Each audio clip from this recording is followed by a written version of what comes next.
personas que están en prisión preventiva puedan votar el 6 de junio. Está en la línea de Despierta y se lo agradecemos mucho el presidente consejero del INE, Lorenzo Córdoba. ¿Cómo le va, consejero presidente? Buenos días. Hola, Daniel. Muy buenos días. Gusto de saludarte a ti y a Enrique, por supuesto. Pues 74 días que se pasarán como agua, sobre todo con tantos temas de los cuales hay que hablar. ¿Por qué no empezamos con el orden en el que hemos dado la información este martes en el noticiero, presidente consejero?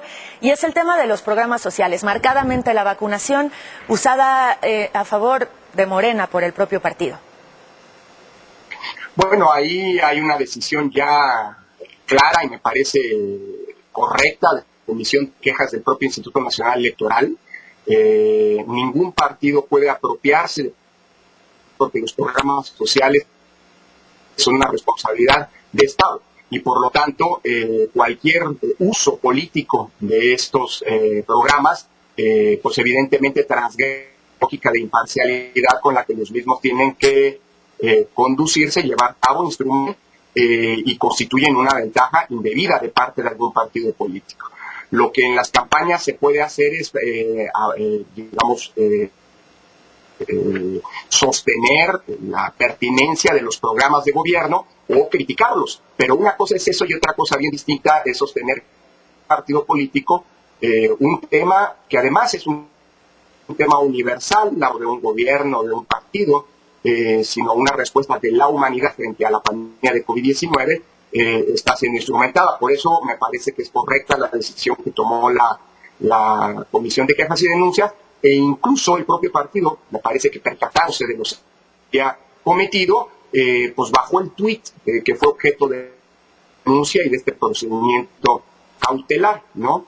Entonces, bueno, ojalá y estaremos muy atentos. Por cierto, estamos hace más de un mes y medio le hicimos una solicitud a la Secretaría de Bienestar para que nos entregara todos los programas de los padrones de beneficiarios, así como las reglas de operación correspondientes y los puntos, digámoslo así, o el programa de entrega de dichos beneficios. Auditarlos y verificar que no están siendo objeto de un uso político. Hasta la fecha, vale la pena decir, no se han entregado esos documentos al INE, lo cual me parece que contraviene el espíritu de lo que el presidente de la República, y creo que es un buen espacio para poder instar a que se haga entrega de estos documentos, de toda esta información que es indispensable para que el INE pueda cumplir con su tarea de arbitraje y los programas sociales no sean utilizados con fines. ¿Tienen que cumplir con cierta fecha para entregarlos? Pues bueno, tiene que ser que la entrega antes de las campañas, y entre antes ocurra mejor, porque se trata seguramente de muchísima información que el INE tendrá que procesar, que analizar, para hacer el despliegue y la vigilancia correspondiente durante las campañas electorales. Pero sí, ya la solicitud se hizo hace mucho tiempo, por eso estaba buscando al secretario de Bienestar. Estoy seguro que atendiendo a la voluntad que ha hecho pública el propio presidente de la República, se nos entregará esa información que es indispensable para conducir un adecuado arbitraje y sobre todo vigilancia de las condiciones de equidad de la Constitución. Consejero presidente, muy buenos días. En este tema de la sobrerepresentación, que además es un asunto que está en la Constitución, buena parte de la discusión se basa en el tiempo en que se dan a conocer estas decisiones. Hay quien dice que debió haber sido antes de que iniciara el proceso electoral. Hay quien dice no, tiene que ser antes de las elecciones, porque si se hace una vez llevado a cabo las elecciones, ya se sabe quiénes son los ganadores y ahí sí habría una actitud parcial. ¿Qué me dice? Claro, Enrique, creo que hay un primer punto de partida. El techo a la sobrerepresentación no es una decisión del INE. Eso está en la Constitución desde hace 25 años. La Constitución permite, sí, una sobrerepresentación, pero máximo de un 8%, es decir, el porcentaje de escaños en la Cámara de Diputados que un partido puede tener respecto de su votación, de la votación que ha obtenido, a lo mucho puede ser de 8%, eso lo dice la Constitución. Lo que hemos visto es que en tiempos recientes, en las últimas elecciones, las coaliciones fueron un mecanismo, las coaliciones entre partidos, que permitía, digámoslo así, que ese 8% no se cumpliera efectivamente. Por eso tomamos esa decisión, como bien dices, Enrique, antes de que se supieran primero los resultados electorales, por supuesto, ya lo decía Daniel, estamos a 74 días de que las elecciones se lleven a cabo. Y entiendo que haya partidos que dicen que van a ganar, de hecho todos lo dicen, todos los partidos políticos sostener que van a ganar las elecciones, pero hoy nadie sabe, más allá de la especulación, cuáles van a ser efectivamente los resultados y qué triunfos va a tener cada partido en las diputaciones de mayoría relativa. Pero además ni siquiera sabíamos el viernes pasado quiénes iban a ser las y los candidatos postulados por los partidos y por las coaliciones, porque ese registro comenzó hasta ayer, apenas ayer. Es decir, se tomó una decisión como deben tomarse estas reglas a ciegas, primer punto. Segundo punto, ¿podía haberse tomado antes? Bueno, está llevado del conocimiento público discutiendo estas reglas que, esto me importa subrayar, no son para los partidos políticos. Entonces a los partidos políticos no les afecta en nada, a menos que las coaliciones sean vistas como un mecanismo para burlar la Constitución, y no creo que los partidos políticos se coaliguen con ese propósito. Sería completamente, indebido, sería inconstitucional. Así que yo creo que no hay ninguna afectación a los partidos políticos específico, sobre todo porque estas reglas no son, repito, para los partidos, sino para el INE. Es decir, son las reglas con las cuales nosotros operaremos en agosto próximo la distribución de las curules de las diputaciones de representación proporcional. Entonces yo creo que ahí hay un falso debate que yo vuelvo a poner sobre la mesa. No creo que haya quien haga coaliciones para burlar la Constitución. Si eso fuera así, pues estaríamos hablando de algo muy delicado. Por eso mismo creo que lo que ha hecho fueron una serie de reglas para que la Constitución, lo que dice la Constitución, sea vigente realmente. Y yo creo que ningún demócrata convencido puede estar en contra de las reglas que están pactadas y establecidas en la Constitución, pues tengan vigencia, ¿no? ¿Qué sigue, consejero presidente? ¿Se puede ir tras la reacción de Morena en estas últimas horas, en este último par de días, se puede ir la decisión al tribunal? Bueno, de hecho impugnaron, entiendo, Daniel, ayer ante el Tribunal Electoral, así que será la máxima instancia jurisdiccional la que decidirá.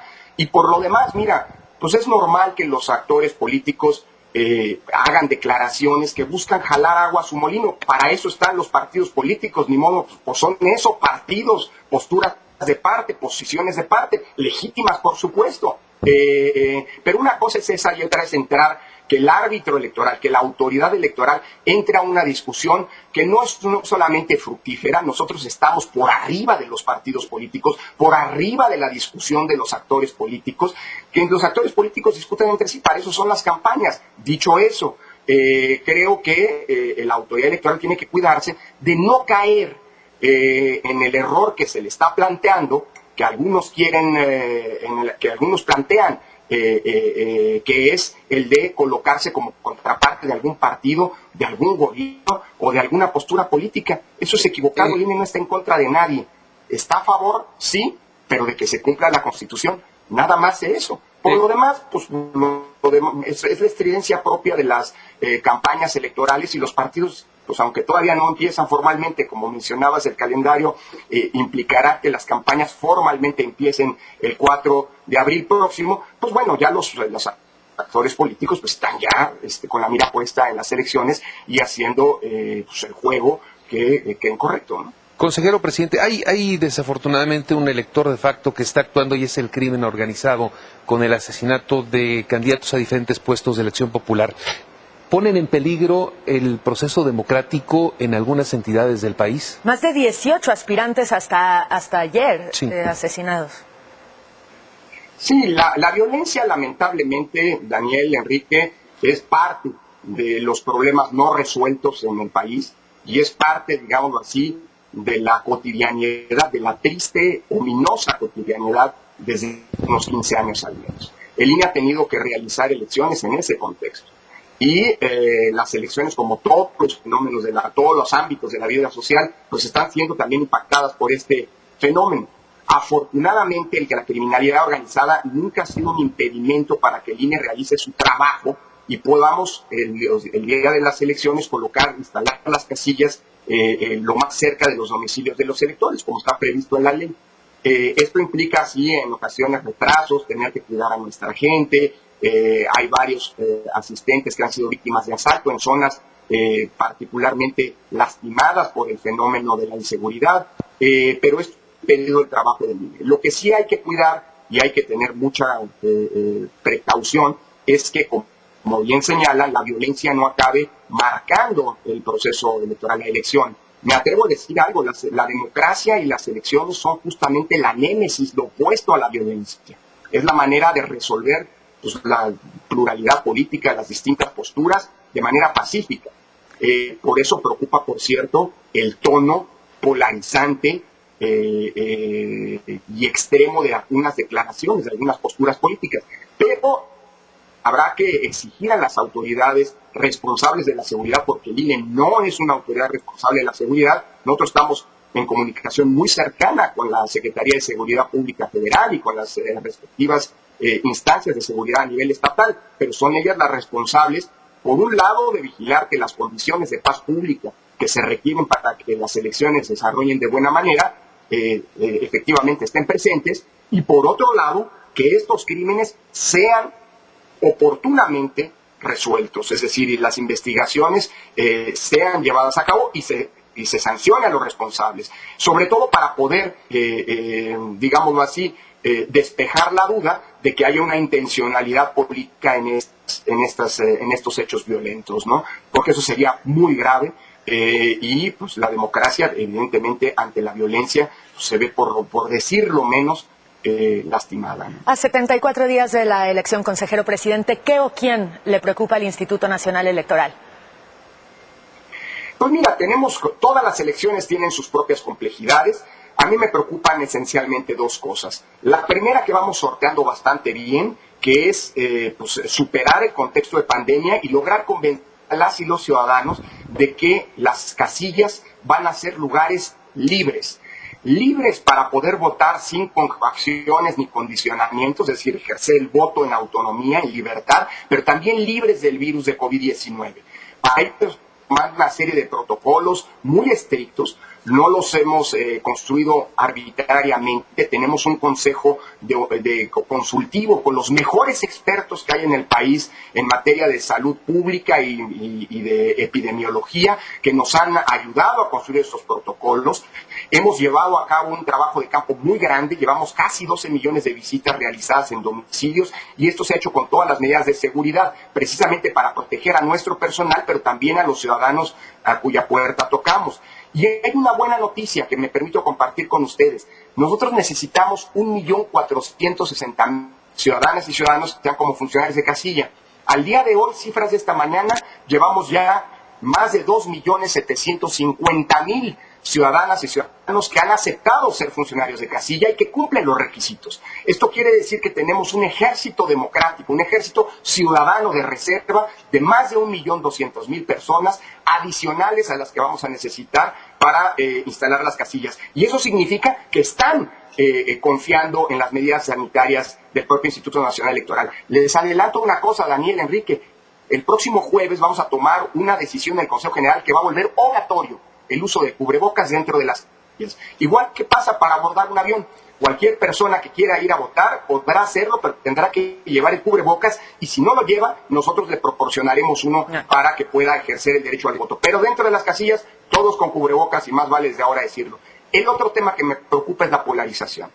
En México estamos viendo cómo esta polarización, que es normal que ocurra durante las elecciones, está siendo aderezada con un peligroso componente de intolerancia, que está llevando a ver al adversario político no como un legítimo contendiente con el que se tienen diferencias, pero al que se respeta, sino como un enemigo que vale la pena erradicar. Y eso es la antesala para que entre nosotros puedan asentarse expresiones autoritarias, y eso es peligroso. Lorenzo, hay que cuidar el contexto, porque el día después, el 7 de junio, seguirá el país, seguiremos teniendo los problemas que hoy tenemos y nos vamos a necesitar todos para resolver. Más importante, se dice que es el día después de la elección siempre, el día ¿no? después.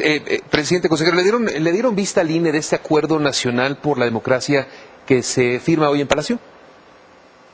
No, pero tenemos el conocimiento público de ello. Ahora, bienvenido todos los acuerdos, Mientras todos los acuerdos que tengan como compromiso cumplir la ley, pues son bienvenidos, qué bueno. Entre más acuerdos haya, menor, digámoslo así, menor leña al fuego en esa polarización y esa intolerancia a la que hacía referencia. Ahora, ¿son indispensables los acuerdos? No, los acuerdos siempre van a ser bienvenidos. Lo importante es cumplir la ley. Sí. Y haya o no acuerdos, el INE va a estar vigilante para que la ley se cumpla. Es un acuerdo pues muy pertinente. Lo que se está planteando es que todos los gobernadores, el presidente y los titulares de los ejecutivos locales van a cumplir. Qué bueno que se comprometan públicamente a cumplir la ley. No es una cuestión de voluntad. Están obligados a ello. Y el INE va a estar vigilante de que efectivamente la ley se cumpla. Y quien la incumpla, pues va a ser objeto de un señalamiento y eventualmente de una sanción. Pero qué bueno que haya acuerdos. Es decir, eso ayuda a mejorar el ambiente. La ley dice lo que dice y lo que importa es lo que dice la ley. Los acuerdos ayudan, son complementarios y ayudan sobre todo a distensar el ambiente. Que haya y todos los acuerdos que se pueda, pero la ley es la ley. Y está allí y se debe cumplir con independencia de los acuerdos y de la voluntad de los actores públicos para hacerlo. Están obligados a hacerlo. Hay unos acuerdos. De poco sirven los acuerdos si no se cumplen. No sé por qué habla usted de polarización si casi no le va mal en redes sociales cada vez que sube algún material, consejero presidente. Bueno, mira, Daniel, he hecho citarlo, he hecho aquí con ustedes lo recordarán, un fantástico texto de Eduardo Galeano sobre el árbitro en el fútbol, ¿no? En el libro Fútbol a Luz y Sombra, Galeano dice que el árbitro está condenado a quedar mal con todos, con quien gana, porque el que gana siempre va a decir que ganó a árbitro, y con quien pierde porque por supuesto va a decir que perdió por culpa del árbitro. Es el papel del árbitro. Así que, pues mira, después de 7 años en el cargo, estamos más que acostumbrados y esos ataques no le hacen mella a la autoridad electoral. Eso se los digo de entrada. Pues 74 días en los que seguramente estaremos usted y nosotros muchos de ellos juntos. Gracias, consejero. Gracias a ustedes, de verdad aprecio mucho el espacio y los saludo con mucho afecto. Cuídense. Igualmente, Lorenzo Córdoba, consejero presidente del INE. Bueno, déjeme decirle que en Oaxaca fue